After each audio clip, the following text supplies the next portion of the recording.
والقمر لا يمكن الثناء كما كان حقه بعد از خدا بزرگ تو ای قصہ مختصر وأحسن منك لم تركت عيني وأجمل منك لم تلد النساء خلقت مبرعا من كل عيب كأنك قد خلقت كما تشاء بلغ العلا بكماله كشف الدجى بجماله حسنت جميع خصاله صلوا عليه وآله مولاي صل وسلم دائما عبدا على حبيبك خير الخلق كلهم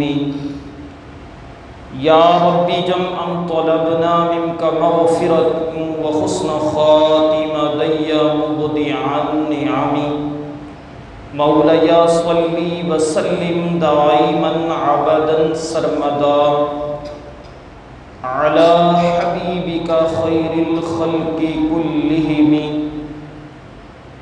حمد و صلاة کے بعد معزز محترم محتشم واجب الکرام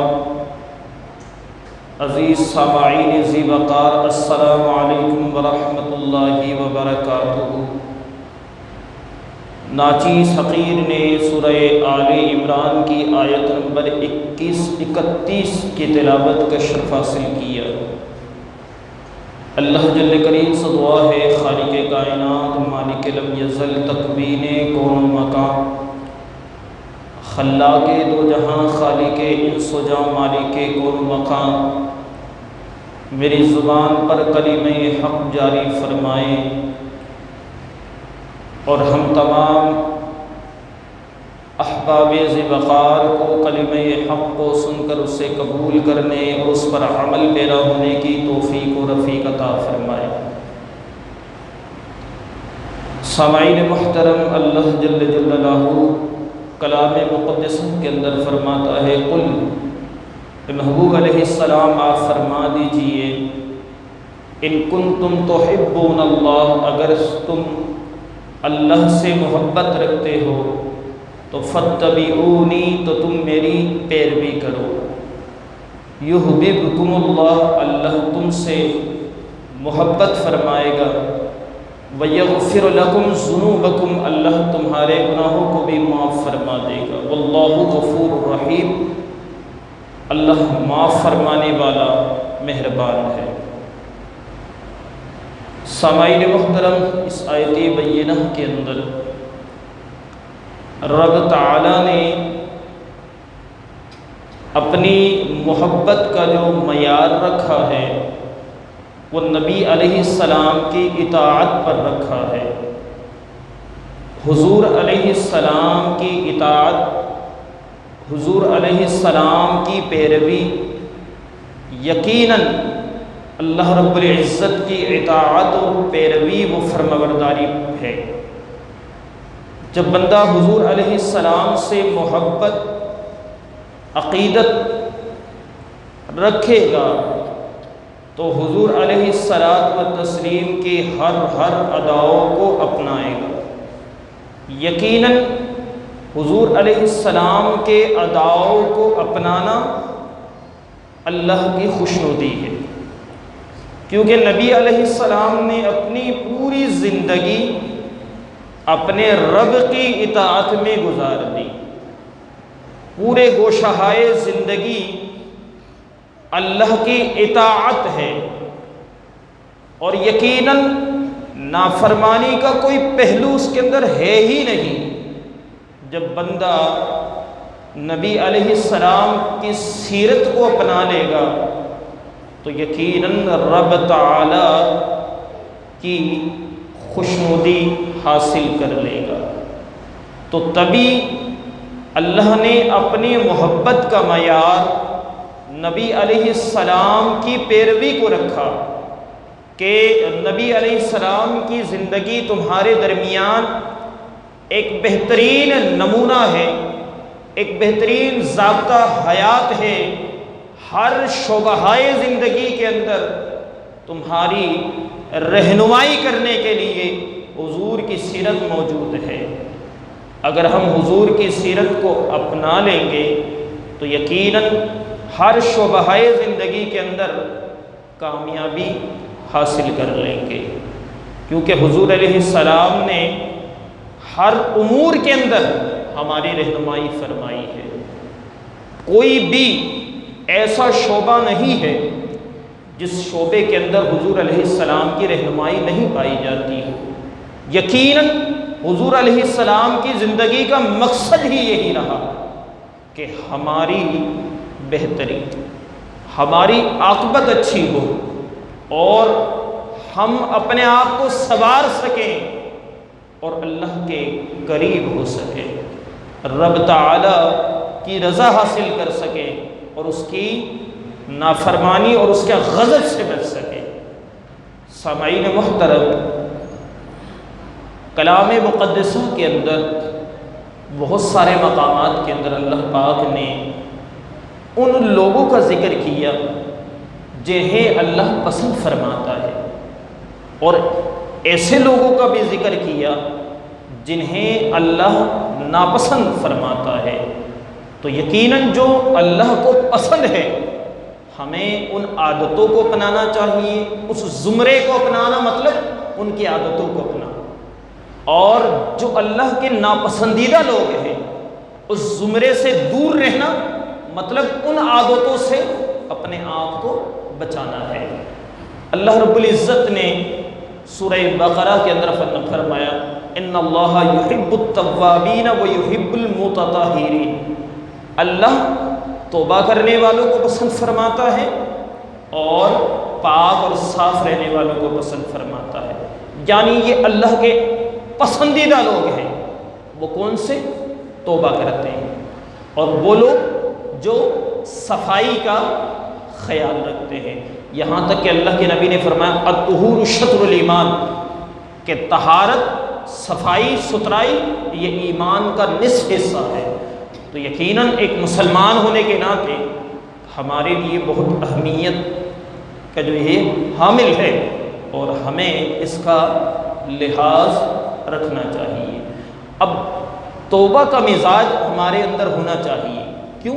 اللہ پسند فرماتا ہے ایسے لوگوں کو کہ گناہ کرے اور توبہ کر لے، اگر نافرمانی ہو بھی جائے تو اللہ کے حضور توبہ کر لے، اور جب یہ عادت اپنا لیتا ہے بندہ اللہ کے پسندیدہ لوگوں میں شامل ہو جاتا ہے۔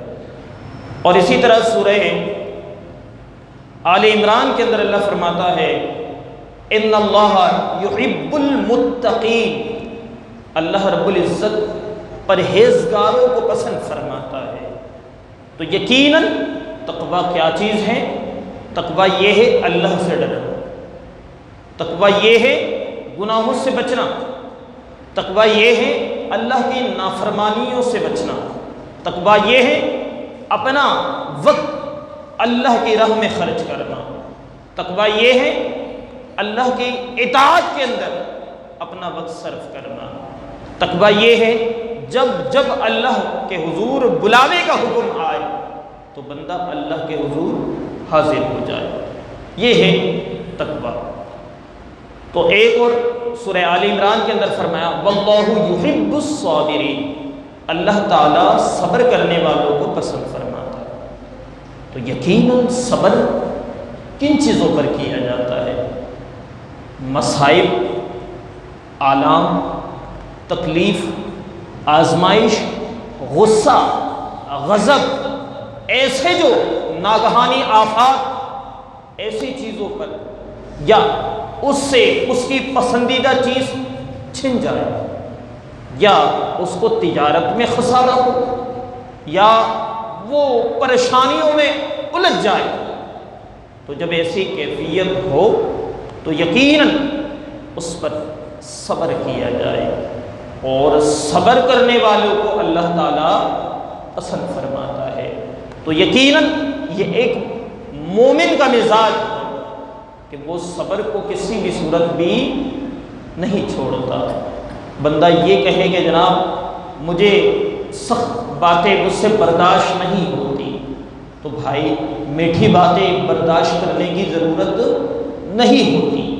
برداشت تو اسی چیز کا نام ہے جو آپ کو ناپسند ہو، ان چیزوں کو برداشت کیا جائے، اور جب برداشت کی قوت پیدا ہو جائے تو اس کا دوسرا نام صبر ہے۔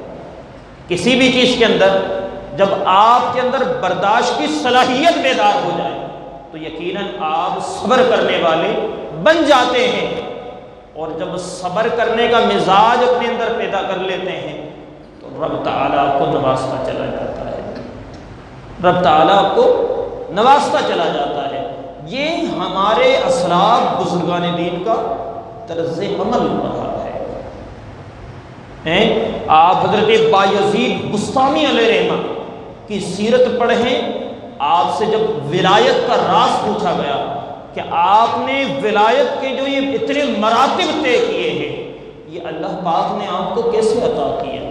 تو آپ نے فرمایا میری جو زوجہ ہے وہ تلخ زبان ہے، ترش مزاج ہے، جب جب وہ تلخیاں کرتی اور جب جب وہ زبان درازیاں کرتی میں صبر کرتا، اور حالانکہ قوت صلاحیت مردوں کے اندر زیادہ ہے اور وہ فی الفور فیصلہ کرنے کا عادی اور مزاج رکھتا ہے، لیکن اگر اس مزاج پر صبر کرنا شروع کر دے تو یقیناً اندازہ لگائیے حضرت بشر خافی و حضرت بایزید بستامی علیہ رحمہ فرماتے ہیں میں صبر کرتا رہا، اللہ میرے درجات اللہ پاک نے بلند کیے اور میں نے جو ہے ولایت کے مراتب طے کیے۔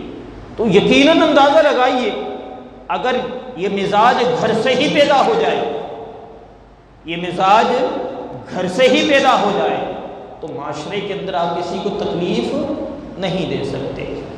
اگر گھر میں آپ کے سامنے کوئی ناپسندیدہ کھانا آ جائے یا آپ کو وہ سالن پسند نہیں ہے تو آپ نے کچھ بولنے کے بجائے آپ نے شیطان کے منہ پر تماچا مارا اور اپنے نفس کو آپ نے ہرا دیا، اور وہاں آپ چپ رہے اور صبر کیا آپ نے اور برداشت آپ نے کر لیا، تو یقیناً یہ پھر آپ نے اتنا بڑا کام کیا ہے کہ پھر یہ جو صلاحیت ہے نا آہستہ آہستہ برداشت کی جو ہے اور جناب صبر کی جو ہے یہ آہستہ آہستہ قوت بڑھتی چلی جائے گی، اور اس کے بعد آپ صبر کرنے والوں میں شامل ہو جائیں گے۔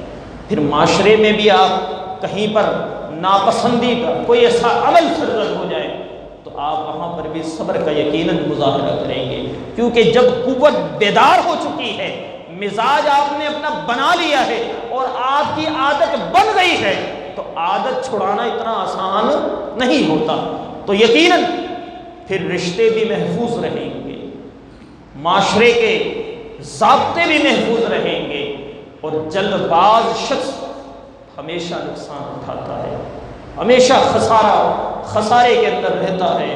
تو برداشت وہی چیز کرنی پڑتی ہے جو آپ کو ناگوار گزرے، اور اگر ہم اس عادت اور اس مزاج کو اپنانا شروع کر دیں تو اللہ فرماتا ہے ان اللہ یحب الصابرین، اللہ صبر کرنے والوں کو پسند فرماتا ہے، یہ اللہ کے پسندیدہ لوگوں میں سے ہے۔ اور ایک مقام کے اندر سورہ بقرہ کے اندر اللہ فرماتا ہے واللہ لا یحب کل کفار اثیم، اللہ رب العزت جو ہے ایسے گنہگاروں کو پسند نہیں کرتا اور ناشکرے لوگوں کو پسند نہیں فرماتا کہ بھائی اللہ نے رزق کی فراوانی دی اور ایک وقت ایسا آیا کہ تنگی آ گئی، ایک وقت ایسا آیا کہ آزمائش میں مبتلا ہو گیا، پھر زبان کے اندر اگر نازیبا جملے نکلنا شروع ہو جائے اور نازیبا جملے کسنا شروع کر دے اور واویلا مچانا شروع کر دے اور جناب لوگوں سے بار بار ذکر کرنا شروع کر دے، جناب میرا ساتھ تو بہت بڑا سانحہ ہو گیا، جناب میرا تو یہ سب کچھ چھن گیا، یہ ایک واویلا مچانا ہوتا ہے۔ اس کا مطلب کیا ہے؟ آپ زبان سے تو نہیں کہہ رہے لیکن تاثرات ایسے دے رہے ہیں لوگوں کے درمیان جس سے ناشکری کا پہلو ہوتا ہے۔ اور شکر یہ ہے کہ مالک تیری عطا کردہ تھی اور تو نے واپس لے لی، اور ہم بظاہر زبان سے ادا تو کرتے ہیں لیکن اس کا مزاج اپنے اندر پیدا نہیں کرتے۔ وہ کہیں گے کیسے؟ ہم کہتے ہیں انا للہ و انا الیہ راجعون، کہیں پر میت ہو جائے، مصیبت آ جائے، پریشانی آ جائے، ہم کہتے ہیں انا للہ و انا الیہ راجعون۔ کبھی اس کے ترجمے پر بھی غور کریں، مالک تیری عطا کردہ ہے تو نے واپس لے لی، یہ ہم نے بھی تیری طرف جانا ہے، تو اس کا مطلب کیا ہے؟ اس کا مطلب شکر ہے۔ مالک ہم اس حال میں بھی شکر ادا کرتے ہیں، جب تھا تب بھی شکر ادا کرتے ہیں اور اب بھی شکر ادا کرتے ہیں، کیونکہ ابھی چھن گئی ہے لیکن دینا بھی تو نے ہی ہے اور ملنا بھی تیرے ہی در سے ہے۔ تو یقیناً جب بندہ ایسا مزاج اپنے اندر پیدا کر لے گا تو رب تعالیٰ وسعت ضرور کرے گا، کیونکہ اللہ فرماتا ہے لئن شکرتم لازیدنکم، شکر کرو گے اور عطا کروں گا، ولئن کفرتم، اور اگر تم نے ناشکری کی تو یاد رکھنا ان عذابی لشدید، تو یاد رکھنا میرا عذاب بڑا سخت ہے۔ تو ناشکری کرنے میں فائدہ کچھ بھی نہیں، سراسر نقصان ہے، اور صبر اور شکر کرنے میں یقیناً فائدہ ہے۔ تو ہمیں نقصان اٹھانے سے زیادہ بہتر ہے کہ ہم فائدے والے مزاج کو اپنا لیں، کیونکہ اللہ رب العزت جب ہم شکر کا پہلو لائیں گے تو رب تعالیٰ مزید وسعت کر دے گا۔ اسی طرح سورہ بقرہ کی ایک اور آیت ہے، اللہ فرماتا ہے وَلَا تَعْتَدُوا إِنَّ اللَّهَ يُحِبُّ الْمُعْتَدِينَ، اللہ فرماتا ہے حد سے تجاوز مت کرو، اللہ حد سے تجاوز کرنے والوں کو پسند نہیں فرماتا۔ مطلب کیا ہے؟ ہر چیز کی ایک لمٹ ہوتی ہے، ہر چیز کی ایک لمٹ ہوتی ہے، آپ لمٹ سے تجاوز کرو گے تو یہ اللہ کو پسند نہیں ہے۔ لمٹ سے تجاوز کرنے کا مطلب کیا ہے؟ چیزوں کو ضائع کرنا۔ آپ کی ضرورت، آپ کو کھانے کی مقدار یا آپ کی بھوک جتنی ہے، آپ جو ہے کھانا بھی اتنا ہی ہے۔ آپ کے گھر کی ضروریات خورد و نوش کے جتنی ہے مقدار اتنی ہی رکھیں، اپنے اہل و عیال پر وسعت رکھیں لیکن جائز طریقے سے، اپنے اہل و عیال پر وسعت رکھیں لیکن خواہشات پر نہیں بلکہ ضروریات پر، ان کی جو ضروریات ہیں وہ ضروریات آپ بخوبی پورا کریں، یہ آپ کی ذمہ داری ہے، لیکن خواہشات کی ذمہ داری آپ کی نہیں ہے، اور خواہشات تو کبھی کسی کی پوری ہوئی نہیں ہے، بھلے وہ قارون ہو، حامان ہو، شداد ہو، فرعون ہو، خواہش تو کبھی کسی کی پوری نہیں ہوئی، کہ ہزاروں ہو خواہشیں ایسی کہ ہر خواہش پہ دم نکلے، بڑے نکلے میرے ارمان پھر بھی کم نکلے۔ اللہ کے نبی فرماتے ہیں ابن آدم آرزو کرتے کرتے اور خواہش کرتے کرتے مٹ جائے گا، اور یہاں تک کہ قبر میں چلا جائے گا، اور اس کی خواہش مٹائے گی قبر کی مٹی مٹا سکتی ہے، بس پھر مٹ جائے گی۔ کیوں؟ اللہ کے نبی نے فرمایا اس کو اگر احد پہاڑ کے برابر بھی سونا مل جائے نا، پھر وہ دوسرے پہاڑ کی آرزو کرے گا، نہیں یہ کم ہے ایک اور مل جائے گا، حل من مزید کی آرزو کرے گا، پوری پھر بھی نہیں ہوگی۔ تو یقیناً، بلکہ ابن ماجہ کی حدیث مبارکہ، اللہ کے نبی کے پاس ایک صحابی رسول تشریف لائے، عرض کی یا رسول اللہ مجھے بتائیے کہ ذلت کیا ہے، ذلت کیا ہے؟ تو اللہ کے نبی صلی اللہ علیہ وسلم نے فرمایا کہ ذلت یہ ہے کہ اللہ تبارک و تعالیٰ کے دیے ہوئے سے اضافی کی آرزو رکھنا، لالچ کرنا، طمع کرنا، حرص کرنا، کہا یہ ذلت ہے۔ پھر عرض کی یا رسول اللہ عزت کیا ہے؟ اللہ کے نبی نے فرمایا عزت یہ ہے کہ اللہ نے تجھے جو دیا نا اسی پہ صبر کر، اللہ نے تجھے جو دیا اسی پہ صبر کر، اللہ تجھے عزتوں سے نوازے گا۔ تو یقیناً اس سے بڑھ کر اور کیا بات ہو سکتی ہے کہ اللہ کے نبی فرماتے ہیں کہ تو اللہ کے تھوڑے دیے ہوئے پہ راضی ہو جا، اللہ روز قیامت تیرے تھوڑے سے عملوں پہ راضی ہو جائے گا۔ تو اللہ کے تھوڑے دیے ہوئے رشتے، اپنے سے اوپر کو نہ دیکھو، ہمیشہ اپنے سے نیچے کو دیکھو، اپنے سے نیچے کو دیکھو گے شکر کا مزاج اپنے اندر پیدا کرو گے، اور اپنے سے اوپر کو دیکھو گے تو تمام حرص، لالچ، عداوت، دشمنی یہ چیزیں پیدا ہوتی ہیں، اور یقیناً یہ بربادی ہے، یقیناً یہ بربادی ہے، انسان کو برباد کر کے رکھ دیتا ہے، اور پھر بندہ اتنا مصروف ہو جاتا ہے، خواہشات پھر بھی پوری نہیں ہوتی۔ یاد رکھیے گا ضرورتیں پوری ہو جاتی ہیں، وجہ کیا ہے؟ اللہ نے اپنے ذمہ کرم پر لے لیا ہے، اللہ پاک نے اپنے ذمہ کرم پر لے لیا۔ حضرت حسن بصری علیہ رحمہ کے پاس ایک شخص آیا اور اس نے آ کر کہا حضرت اب مجھے مزید کچھ کرنے کی ضرورت نہیں ہے۔ کہا کیا ہوا؟ کہا مجھے اپنے رب کے ذات پر یقین تو تھا لیکن ابھی مجھے جو ہے نا اطمینان مل گیا ہے، اب مجھے مزید کچھ کرنے کی ضرورت نہیں ہے۔ تو حضرت حسن بصری علیہ رحمہ نے ان سے پوچھا کیا ہوا؟ کہا آج میں جنگل کی طرف سے آ رہا تھا تو میں نے کیا دیکھا کہ ایک شیر نے شکار کیا، اور اس کے بعد جو ہے نا وہ شکار کے بعد اس نے اپنی بھوک مٹائی، اور اس کے بعد ایک نابینا جو ہے لومڑی تھی اس نے اس کو لا کر وہاں چھوڑ دیا، اور اس نابینا لومڑی نے اپنی بھوک مٹا لی۔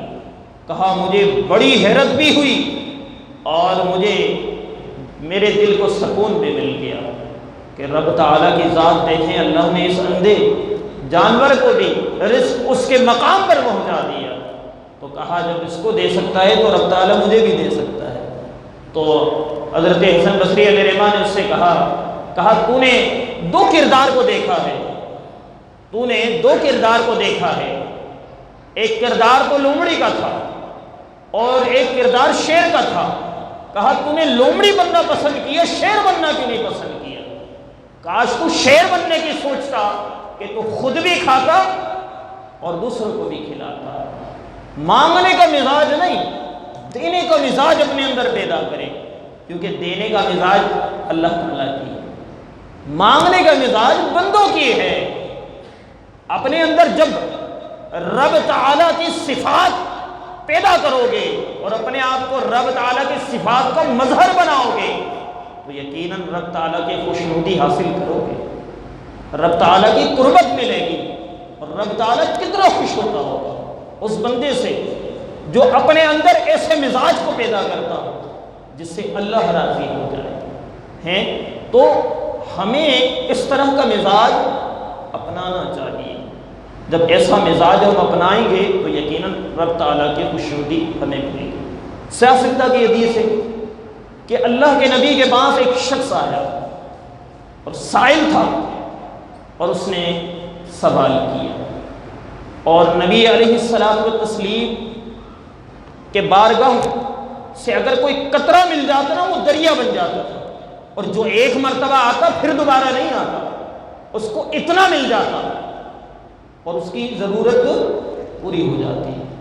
تو ایک سائل آیا، یا رسول اللہ غربت ہے، مفلسی کے اندر دن گزر رہے ہیں۔ تو اب سائل نے سوال کیا، اللہ کے نبی نے اس سے پوچھا کہ تمہارے پاس گھر میں کچھ ہے؟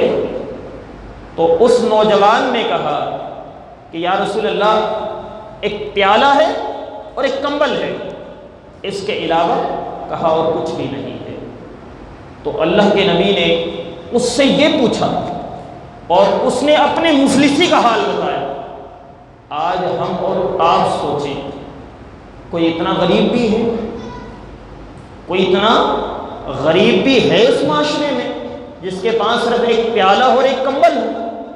میرے خیال سے گھر کا ساز و سامان بھرا ہوتا ہے، گھر میں راشن کی وافی مقدار ہوتی ہے اور مہینے بھر کا جو ہے کھانے پینے کا انتظام ہوتا ہے، باوجود کہتے ہیں ہم غریب ہیں، باوجود کہتے ہیں ہم مفلس ہیں، باوجود کہتے ہیں ہم فقیر ہیں، باوجود اس کے کہتے ہیں کہ جناب ہم زکوٰۃ کے مستحق ہیں۔ لیکن سوال یہ پیدا ہوتا ہے ان کے پاس، اچھا ہمارے معاشرے کے اندر ایک اور نظام بن چکا ہے، رمضان کے آتے ہی یا عام ایام کے اندر ہم نے صرف ایک لیبل اپنے ساتھ لگا لیا، اگر کوئی خاتون بیوہ ہے تو ہم سمجھ لیتے ہیں کہ جناب وہ بیوہ خاتون ہے تو وہ زکوٰۃ کی مستحق ہے۔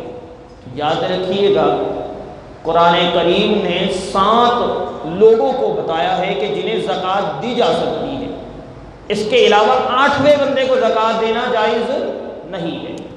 آپ صرف 7 بندوں کو دے سکتے ہیں، اور ان 7 بندوں میں بیوہ کہیں بھی نہیں، 7 بندوں میں بیوہ کہیں بھی نہیں۔ ہم سوچ لیں جناب وہ بیوہ ہے، اچھا جی بیوہ ہے، گھر اس کا اپنا ہے، بچے اس کے نوجوان، بچے اس کے کام کرنے، یا وہ بذات خود کفیل بھی ہے، اس کے گھر کا نظام بھی چل رہا ہے، باوجود لیبل یہ کہ بیوہ ہے جناب زکوٰۃ کا مال دے دو، اور وہ اتنی ماشاءاللہ خوددار بھی ہوتی ہے، وہ زکوٰۃ بڑے خوش دلی سے لے بھی لیتی۔ تو یہ جو نظام ہمارے معاشرے کا بنا ہے، اس سے بہت سے لوگوں کی تلفیاں ہوتی ہیں، بہت سے لوگوں کے چولہے بجھ جاتے ہیں، اور بہت سے لوگوں کے حقوق کو سلب کر لیا جاتا ہے، اور یہ بڑے شفافیت سے کام کیا جاتا ہے، اور ہم بڑے خوش دلی سے دے بھی دیتے کہ جناب یہ فلاں بیوہ، اتنی ساری خواتین بیوہ ہیں، ان کو سب کو دے دو بھائی۔ کیوں دے دو بھائی؟ سال کے 11 مہینے بڑے عیاشی سے چلے، رمضان آتے ہی کیا غربت آ گئی ہے؟ رمضان آتے ہی کیا مفلسی کے دن آ گئے؟ رمضان آتے ہی کیا ان کے سارے راشن پانی سب ختم ہو گیا؟ یا تو پھر کیا رمضانوں میں یہ پورے سال کا جمع کر کے چھوڑ دیتے کہ جناب سال بھر کھایا اور رمضان آنے کے بعد دوبارہ نہیں؟ یہ اصل میں ایک پیشہ بن چکا ہے، یہ ہم نے جو ہے نا ایک معاشرے کے اندر ایک ناسور پنا ہے یہ، اور اس ناسور پنے کے اندر ہم بھی برابر کے شریک ہیں، اور انہی وجوہات سے، حالانکہ در حقیقت ہونا کیا چاہیے تھا؟ ہونا یہ چاہیے تھا اللہ کے نبی نے مسجد نبوی کے صحن، جسے اصحاب صفہ کہا جاتا ہے، اس صفہ کا چبوترا ایک مدرسہ بنایا جسے اصحاب صفہ کہا جاتا ہے، چند اصحاب رسول وہاں بیٹھتے، قرآن کی تعلیم حاصل کرتے، قرآن حفظ کرتے، آقا علیہ السلام سے دین سیکھتے رہتے، اور ان کا حال کیا تھا؟ ان کا حال یہ تھا کئی دنوں تک بھوکے رہتے، کھجور کی گٹلیاں چبا کر اپنا گزر بسر کر لیتے تھے، لیکن کبھی کسی کے سامنے ہاتھ نہیں پھیلایا، کبھی کسی کے سامنے ہاتھ نہیں پھیلایا۔ تو ایسے لوگوں کے ساتھ کیا رویہ اختیار کیا جاتا میں بتاتا ہوں۔ ساستہ کی حدیث مبارکہ، ایک نوجوان آیا، آقا علیہ السلام نے اس سے پوچھا گھر میں کیا ہے؟ اس نے کہا ایک پیالہ ہے، کمبل ہے۔ آقا علیہ السلام نے اس سے یہ نہیں فرمایا کہ نوجوان کھڑے ہو جاؤ، میں مسجد میں اعلان کر دیتا ہوں جناب یہ سارے بندہ مفلس ہے، سارے مل کے اس کے ساتھ مدد کرو جناب، اور ایک دن کے مدد سے اس کی ساری ضرورتیں پوری ہو گئی آج جناب، اور اس کے بعد جناب یہ باہر دوبارہ نہیں مانگے گا۔ نہیں، بلکہ ہوتا یہ ہے کہ ہم نے اس کی حوصلہ افزائی کی اور اس کے پیشے کو ہم نے پروموٹ کر دیا، اب زندگی بھر مانگتا رہے گا۔ لیکن آقا علیہ السلام کا مزاج دیکھیے، اللہ کے نبی نے اس سے پوچھا اور اللہ کے نبی نے فرمایا جاؤ گھر سے وہ سامان لے آؤ، ایک پیالہ لے آیا اور ایک کمبل لے آیا، اور اللہ کے نبی نے صحابہ کرام سے پوچھا کون خریدے گا یہ؟ ایک صحابی نے کہا 1 درہم میں دینے کے لیے تیار ہوں، دوسرے صحابی نے کہا یا رسول اللہ میں 2 درہم دینے کے لیے تیار ہوں۔ اللہ کے نبی نے فرمایا یہ اسے دے دو، 2 درہم وصول کر لیا گیا۔ عجیب ماجرا، بندہ مفلسی کے اندر ہے، کچھ ہے بھی نہیں اس کے پاس، باوجود یہ کہ اللہ کے نبی نے وہ بھی بیچ دی، 2 درہم لے لیے۔ اللہ کے نبی نے فرمایا 1 درہم لے جاؤ، اپنے لیے کچھ روٹی کا انتظام کرو۔ کہا دوسرا جو درہم ہے اور 1 درہم سے ایک کلہاڑی خرید لا۔ وہ شخص، وہ صحابی رسول گیا، جا کر کلہاڑی خرید لایا۔ قربان جائیں آقا علیہ الصلوۃ والتسلیم، امام الانبیاء، تاجدار کائنات ہیں، فخر دو جہاں ہیں، فخر باعث تخلیق دو جہاں ہیں۔ قربان جائیں آقا علیہ السلام نے اپنے پیارے ہاتھوں سے اس کلہاڑی کا دستہ خود لگایا اور لگا کر اس نوجوان کو بتایا، کہا جاؤ جنگل جاؤ، لکڑیاں کاٹو، خود بھی کھاؤ، دوسروں کو بھی کھلاؤ۔ اور قربان جائیں ایسے معاملات۔ اور جناب راوی اور علماء فرماتے ہیں، مفسرین فرماتے ہیں کہ وہ گیا اور جانے کے بعد یہ مزاج پیدا کیا، 15 دن بعد وہ دوبارہ تشریف لایا اور لا کر عرض کرنے لگا، یا رسول اللہ، پہلے تو ایک کمبل تھا، آج جو ہے سارے گھر کے جو ضرورت کے کمبل اور کپڑے تھے سب کا انتظام ہو گیا۔ یا رسول اللہ، پہلے تو ایک پیالہ تھا، ابھی گھر کے سارے ساز و سامان تیار ہو گئے۔ اور اپنے جیب سے 10 درہم نکال کر دیا اور کہا، یا رسول اللہ، یہ آپ جو ہے اصحاب صفہ کے لیے رکھ لیں۔ تو یقیناً آپ اندازہ لگائیے، آقا علیہ السلام نے بھیک مانگنے کا مزاج نہیں دیا، بلکہ دینے کا مزاج دیا، مانگنے کا مزاج نہیں دیا۔ آقا علیہ السلام نے ہمیں جو اخلاق دیا ہے نا، وہ اخلاقی ضابطہ بڑا بلند ہے، بہت بلند ترین ضابطہ ہے، لیکن ہم نے عزت نفس کو ہی بیچ ڈالا، لیکن ہم نے مانگنے کا مزاج اپنے اندر پیدا کر لیا۔ وجہ کیا ہے؟ وجہ یہ ہے کہ ہم دین کے پیچھے ڈنڈی لے کے گھومتے ہیں کہ جناب اس دین کا ہم نے خون کرنا ہے اور اس کے بعد اپنی منمانی چلانی ہے ہمیں۔ کیوں؟ دین ہم سے جو چاہتا ہے، دین کا ہم سے جو مطالبہ ہے، دین کا جو اپنا ایک مزاج ہے، دین کا جو اپنا ایک طرز عمل ہے، ہم سمجھتے ہیں جناب ہم اس پہ نہیں چل سکتے، اور نہیں چل سکتے تو پھر کیا ہے؟ اپنی مرضی چلاتے ہیں۔ اپنی مرضی یہ ہے کہ جناب کیا نام ہے، کپڑے ویسے ہم باہر جائیں، کہیں پر بھی جائیں تو جناب ہم اپنے پورے لباس کا خیال رکھتے ہیں، اپنے پورے لباس کا خیال رکھتے ہیں۔ جب اللہ کے حضور کھڑے ہونے آئے نا تو پھر بس آدھے پیدے جیسے بھی ہیں کپڑے آگے کھڑے ہو جاتے ہیں۔ وہ کہتے کیا ہے جناب؟ نہیں نہیں، اللہ قبول کرنے والا ہے، بس ہو گیا کام۔ اور آپ یہی مزاج اگر اپنے کسی معتبر مہمانوں کے سامنے یہ مزاج اپنائیں، پھر تمہیں پتہ چلے گا تمہارے عزت نفس کا کیا خیال ہے یا تم کیا مزاج رکھتے ہو۔ اس کا مطلب ہے دوگلا پن، معیار اپنا رکھا ہوا ہے، بڑا حقیرانہ معیار رکھا ہوا ہے، اور اس معیار کو بدلنا ہم نے ہی ہے۔ جب ہم دنیا داری کے نظام میں اتنا خیال رکھتے ہیں تو اللہ کے حضور کھڑے ہونے میں کیوں خیال نہیں رکھتے؟ ویسے جناب اپنے پانچوں کو ٹخنوں سے نیچے کر دیں گے، نماز کے لیے آئیں گے تو فوراً ٹخنے اوپر کرنا شروع کر دیں گے۔ بھائی کیا مسئلہ ہے؟ اللہ دیکھ رہا ہے، اللہ اس وقت دیکھتا ہے، عام وقتوں میں نہیں دیکھتا اللہ۔ کیا عام وقتوں کے اندر کیا خلاف سنت عمل نہیں ہے؟ کیا مکروہ تحریمی عمل نہیں ہے وہ؟ کیا اللہ کے نبی کا سب سے ناپسندیدہ ترین عمل نہیں ہے؟ کیا ہم ہر لمحہ نبی علیہ السلام کی سنت کی ہم تکفیر نہیں کر رہے؟ نہیں جناب۔ اب خواتین کا بھی مزاج یہی ہے، اذان ہوگی تو دوپٹہ سر پہ رکھ لیا، ورنہ سرک جائے، کچھ بھی رہنے کی بھی ضرورت نہیں ہے۔ ہاں تو کیا یہ جناب ستر نہیں ہے؟ ان بالوں کو چھپانا یہ شرمگاہ میں شامل نہیں ہے؟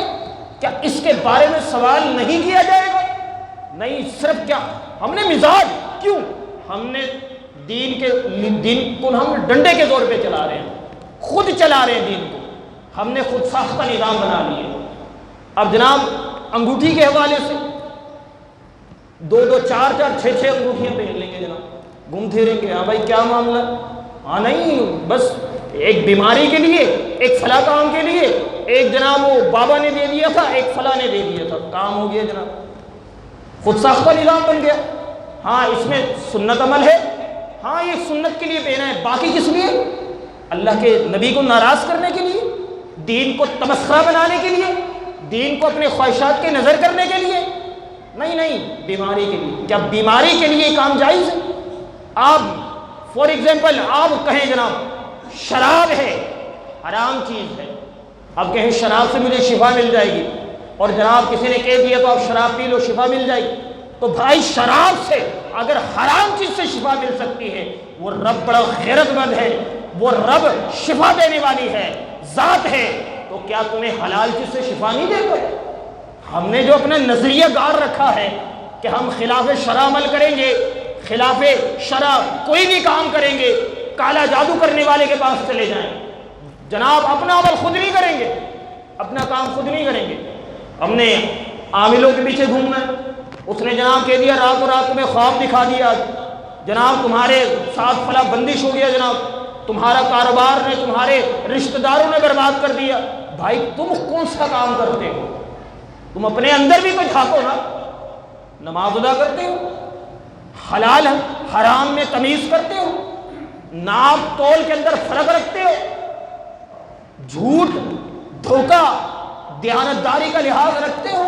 نہیں، کچھ بھی نہیں، ہر لمحہ اللہ کو ناراض کرتے ہو، اور پھر امید بھی رکھتے ہو کہ جناب میں رات و رات امیر بنوں۔ یہ سوچ، یہ ضرب، یہ طرز عمل یہ ہمارا نہیں ہے۔ ہم جس نبی کے ماننے والے ہیں، ہم جس دین اسلام سے وابستگی رکھتے ہیں، وہ دین بڑا غیرت مند ہے۔ وہ کہتا ہے ادخلوا فی السلم کافہ، وہ کہتا ہے پورا پورا اسلام میں داخل ہو جاؤ، آدھا تیتر آدھا بٹیر مت بنو۔ بھائی یہاں تک کہ عبداللہ ابن سلام ایمان لایا، لانے کے بعد انہوں نے کیا کیا؟ انہوں نے جناب اونٹ کا دودھ پینا چھوڑ دیا، گوشت کھانا چھوڑ دیا، کیونکہ جس سابقہ دین سے تعلق رکھتے تھے وہاں اس کو جائز نہیں قرار دیا جاتا، دین اسلام کو لے آئے۔ اور بھائی اونٹ کا دودھ پینا کوئی فرض ہے؟ کوئی اگر نہیں پیے گا تو گناہ ہے؟ نہیں ہے۔ گوشت نہیں کھائے گا تو گناہ ہے؟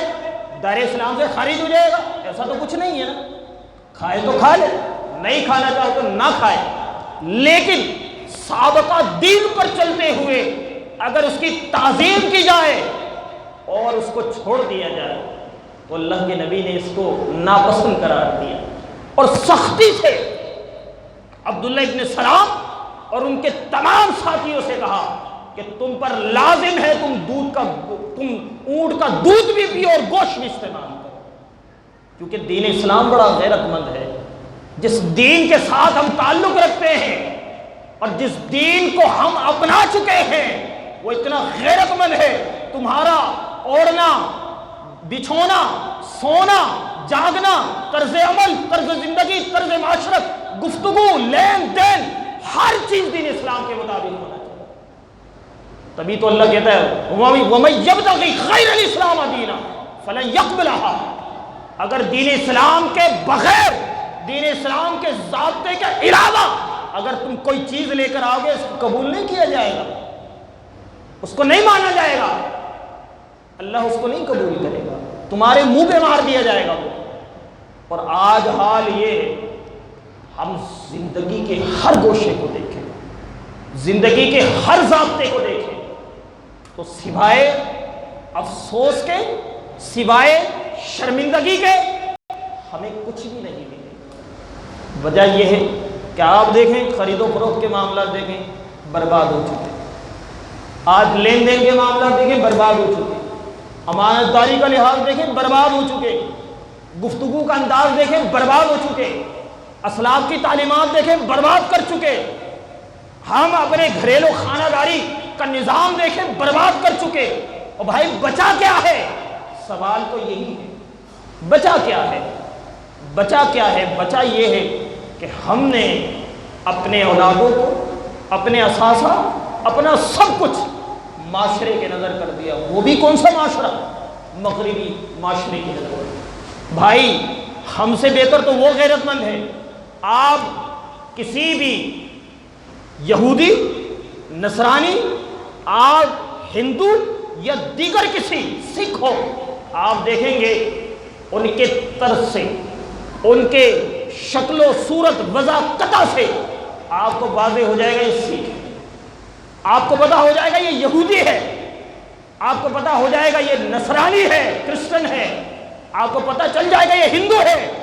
اور بھائی صرف افسوس ہمارے لیے، ہم اپنے وضاقتہ سے مسلمان ہیں، بظاہر کچھ اور نظر آتے ہیں، بظاہر کچھ اور نظر آتے ہیں، وضاقتہ سے کوئی کرسچن لگ جاتا ہے۔ کیوں؟ آپ دیکھیں نا بھائی، ویسے کسی سے کہیں داڑھی مبارک رکھ لیں، آقا علیہ السلام کی سنت ہے اور سنت موقدہ بھی ہے، اس کو کٹانا بھی گناہ ہے، اس کو کٹانا بھی گناہ ہے، لیکن رکھے گا کوئی بھی نہیں۔ چلو نہیں رکھا، لیکن جب مغربی طرز عمل نے ان کو سامنے ایک رکھ دیا اور پھر جناب اس کو کٹا کے فیشن بنانا اور رکھنا، آج کیوں رکھ رہے ہو؟ نہیں، آج تو فیشن ہے، اور یہ دیا کس نے؟ مغربی دنیا نے، وہ جو اسلام دشمن ہے۔ تو سوال تو یہی ہے، کچھ اپنے آپ کو جو ترقیاتہ صفوں میں شامل کرنے کے لیے جناب کوئی کرسچن بننے کے لیے تیار ہے، کوئی یہودیوں کے صف پہ جانے کے لیے تیار ہے، کوئی نصرانیوں کے، اور جناب کوئی ہندوؤں کے ساتھ ملنے کے لیے تیار ہے۔ بھائی تمہارا اصل رہا کہاں ہے؟ تمہاری اصل پہچان ہے کہاں؟ تم نے اپنے اسلاف کی کچھ بچایا بھی ہے آثار کے نہیں، یا برباد کر دیا سب؟ تو سوالیہ نشان یہ غدار ہم اپنے آپ سے، ہم دھوکہ اپنے آپ کو دے رہے ہیں۔ لیکن یاد رکھیے گا، ایک عدالت اس وقت بھی لگ رہی ہے، اور اس وقت اللہ کے نبی فرماتے ہیں جب تک رب تعالی اپنے بندوں سے سوال نہ کر دینا، 3 سوال نہ کر دے، اپنے سامنے سے ہٹنے نہیں دے گا۔ ان عمرہ، پوچھے گا تیرا عمر، بتا تو نے عمر کو کہاں گزارا ہے۔ ان مالہ، اور مال کے بارے میں، اور جوانی کے بارے میں، کہاں پر گزارا، اور مال کو کہاں سے کمایا تو نے، اور کس طریقے سے کمایا تو نے۔ اور جب تک یہ 3-4 سوالات کے جوابات نہیں مل جاتے نا، اللہ رب العزت اپنی نظروں سے بندے کو ہٹنے نہیں دے گا۔ یقیناً ہم میں سے ہر کسی نے جواب دیا، اور جواب کی تیاری تو آج ہم خود کر لیں تو زیادہ بہتر ہے۔ آج ہم خود اللہ کے حضور جھک جائیں، کھڑے ہو جائیں، اور رب کے حضور سجدہ ریز ہو جائیں، اپنے کوتاہیوں کی معافیا مانگ لیں، اور اپنے آپ کو سیدھا کرنے کی، اپنے آپ کو درست کرنے کی ہم جناب سمت تعین کر لیں۔ وگرنہ آج بھی آنا ہے، کل بھی آنا ہے۔ آج زندہ ہوتے ہوئے آ جاؤ، ورنہ کل مرنے کے بعد پھر لایا جائے گا۔ آج تو تم خود چل کر آؤ گے 2 پیروں میں، وگرنہ پھر 4 پیروں میں چٹے کفن میں باندھ کر لایا جائے گا۔ آنا تو پھر بھی ہے اس کے حضور۔ تو جب آنا ہی ہے، اور ہماری منزل بھی ہے، اور ہمارا گھر بھی ہے، اور ہم نے واپس لوٹنا بھی ہے، تو یقیناً پھر تیاری ضروری ہے کہ ہم تیاری کا مزاج اپنے اندر پیدا کر لیں۔ اللہ پاک سے دعا ہے، اللہ پاک ہمیں سمجھنے اور عمل کی توفیق عطا